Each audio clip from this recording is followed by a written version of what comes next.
Hey guys, in the third chapter of his book Understanding Human Nature, Alfred Adler examines the relationship of the child to society. This examination is important because, as we mentioned earlier, the foundations of the psyche can be found in infancy. The development of a child requires a very long time, and not just time, but extreme care. This care can only be ensured by a hosting community.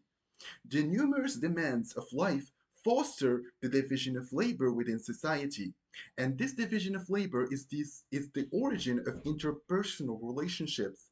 These relationships concern not only adults but also children as soon as they are born.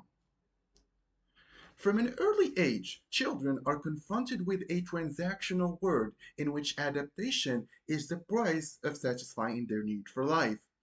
The characteristics of their psyche are forged into situations that demand this adaptation. Their psyche is constantly negotiating, trying to secure a favorable deal where their needs are met at the lowest possible cost of discomfort. At the same time, children observe adults and learn that their needs can be satisfied if they possess the same strength and authority. However, children tend to overvalue the degree of power required to secure their ends, which leads to a desire to become as strong as possible.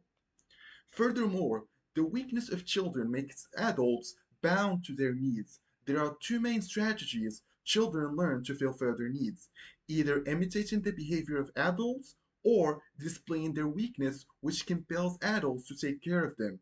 Naturally, the environment influences which strategy the child chooses to pursue.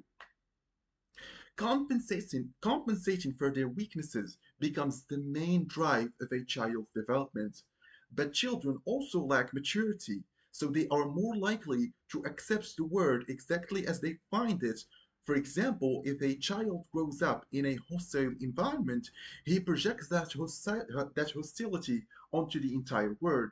This most fortunate worldview can become a self fulfilling prophecy as every obstacle reinforces their belief.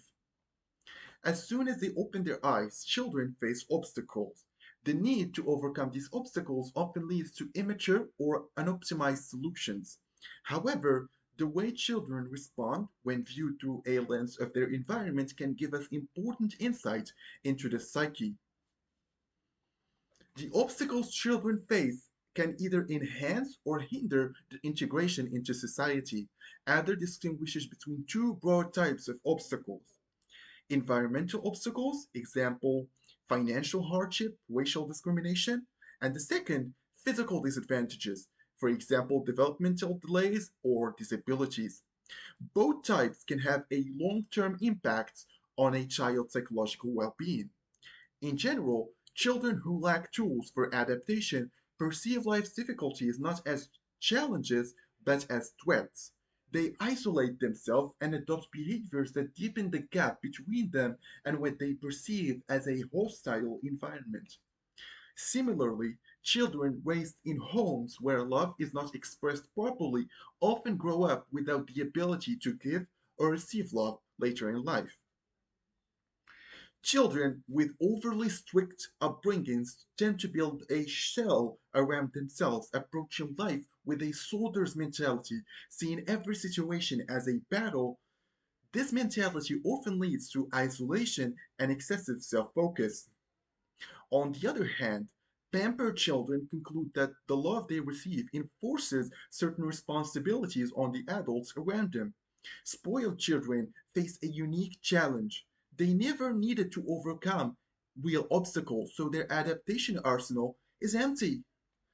When they eventually leave home, they encounter major hurdles and disappointments. Lastly, if a child becomes excessively attached to one family member, they may resort to any behavior, either being exceptionally well behaved or intentionally troublesome, to guarantee the person's approval. The behaviors differ, but the goal is the same: gaining attention. So, to sum it all up, Adler is basically showing us that a child's psyche is shaped inside this constant dance with society. From the start, kids learn that life is a trade off. They have needs, and the world has demands. How they adapt or fail to adapt depends on their environment, the obstacles they face, and the ways they learn to deal with their weaknesses. Whether a child becomes withdrawn, overly combative, spoiled, or resilient, it all comes back to the same thing: how well they figured out the rules of this social game early on. Thank you for listening. Let me know what you think in the comments below. Have a great day.